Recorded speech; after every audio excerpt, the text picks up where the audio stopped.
friends, I, Dr. Ridhima Shastri, welcome you to Success Mantras. अभी तक हम बात कर रहे थे taking 100% responsibility of your life, यानी अपनी लाइफ की कमान अपने हाथ में रखिए। अगर आज हवाओं का रुख आपसे विपरीत है तो भी कोई बात नहीं, अपने हौसले और अपनी मेहनत के बल पर इन हवाओं को एक बार फिर हम अपनी तरफ मोड़ लेंगे, इस बात का भरोसा रखिए। भाग्य पर रोने से कुछ भी हासिल नहीं होगा। अगर लाइफ में प्रॉब्लम्स हैं तो भी इन प्रॉब्लम्स का डट कर सामना करके इसमें से अपना रास्ता हमें खुद ही निकालना होगा। एक छोटी सी रियल लाइफ स्टोरी आपको सुनाती हूँ। एक गांव में एक गरीब किसान था जिसके घर पर एक बच्चे का जन्म हुआ। वो जो बच्चा था वो जन्म से ही अंधा था। किसान के आसपास के लोगों ने, उसके दोस्त रिश्तेदारों ने उसको ये बहुत समझाने का प्रयास किया कि देख, ये बच्चा जो है वो जिंदगी भर तुझ पर बोझ बनकर रहेगा, तेरे किसी काम का नहीं है, तो मार दे इसे। पर उस किसान माता पिता ने किसी की भी बात नहीं सुनी और बड़े ही प्यार से वो अपने बच्चे को पालने लगे। जब वो बच्चा 5 साल का हुआ तो गांव के ही एक स्कूल में उसका एडमिशन करा दिया गया। स्कूल में उस बच्चे के साथ बहुत ही खराब व्यवहार होता था। क्लास के सारे बच्चे उसको अंधा अंधा बोल करके चिढ़ाते थे। एक बार आप सोचिए कि मतलब एक छोटे से बच्चे के लिए ये दर्द सहन करना कितना मुश्किल होगा। परेशान होकर के उस बच्चे ने स्कूल छोड़ दिया। फिर उसके बाद उसके पिता जो है वो उसको अपने साथ खेत पर ले जाने लगे, लेकिन क्योंकि वो अंधा था इसीलिए खेत में भी कुछ काम नहीं कर पाता था।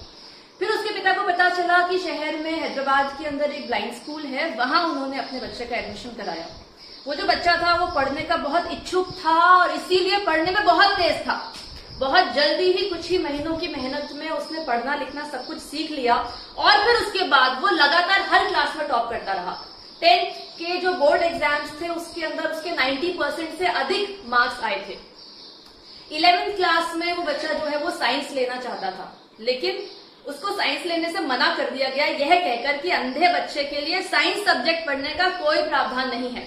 इस पर उसको बहुत गुस्सा आया। उसने इंटरमीडिएट बोर्ड के खिलाफ कोर्ट में केस कर दिया। वो जो केस है वो करीब 6 महीने चला और बाद में उस बच्चे की ही जीत हुई। वो केस जीत गया और 11th में उसको साइंस मिल गई। जब बोर्ड का रिजल्ट आया तो हर कोई बहुत ही चकित और बहुत ही सरप्राइज रह गया, क्योंकि उस बच्चे ने बोर्ड एग्जाम्स में 98% मार्क्स हासिल किए थे। देखिए कितनी बड़ी बात है। इसके बाद वो इंजीनियरिंग करना चाहता था आईआईटी से। उसने इंडिया के कई सारे आईआईटीज में अप्लाई किया, लेकिन सब जगह से उसको मना कर दिया गया, यही बोलकर कि अंधा बच्चा आईआईटी नहीं कर सकता। उसने काफी रिसर्च करी, उसके बाद उसे पता चला कि अमेरिका की कई यूनिवर्सिटीज हैं जो कि अंधे बच्चों के लिए भी पढ़ाई का प्रावधान रखती हैं। उसने कई सारी यूनिवर्सिटीज में अप्लाई किया और वर्ल्ड की टॉप 4 यूनिवर्सिटीज से उसको पढ़ाई के ऑफर आए। फिर उसने MIT से अपनी आगे की पढ़ाई करी, यानी मैसाचुसेट्स इंस्टीट्यूट ऑफ टेक्नोलॉजी से। अपनी पढ़ाई पूरी करने के बाद में उसको कई कंपनी से लाखों के जॉब ऑफर्स मिले, लेकिन उसने सारे ऑफर्स को ठुकरा करके वो वापस इंडिया आ गया। इंडिया में आकर के उसने अपना खुद का एक स्टार्टअप शुरू किया जिसका नाम है बोलंत इंडस्ट्रीज। आज इस इंडस्ट्री का टर्नओवर जो है वो 80 करोड़ से भी ज्यादा है। और ये जो कंपनी उसने स्टार्ट करी थी, उस कंपनी की जो सबसे बड़ी बात है, जो सबसे बड़ी खासियत है, वो ये कि इस कंपनी में काम करने वाले सभी लोग जो हैं वो फिजिकली हैंडीकैप्ड हैं। वो बच्चा और कोई नहीं बल्कि श्रीकांत बोला है। यही वही बच्चा है जिसको कि बचपन में सब बेकार कहते थे। उसके माता पिता को ये समझाते थे कि इस बच्चे को मार दो। आज वो बच्चा ना खुद इतना अच्छा काम कर रहा है, बल्कि अपने साथ के जो इस तरह के दूसरे लोग हैं जो फिजिकली हैंडीकैप्ड हैं उनको भी काम दे रहा है और समाज में सम्मान से जीने का एक हक दिला रहा है। श्रीकांत जैसे लोग ही दुनिया को ये सिखाते हैं कि अगर आप में जुनून है तो दुनिया की कोई ताकत आपका रास्ता नहीं रोक सकती।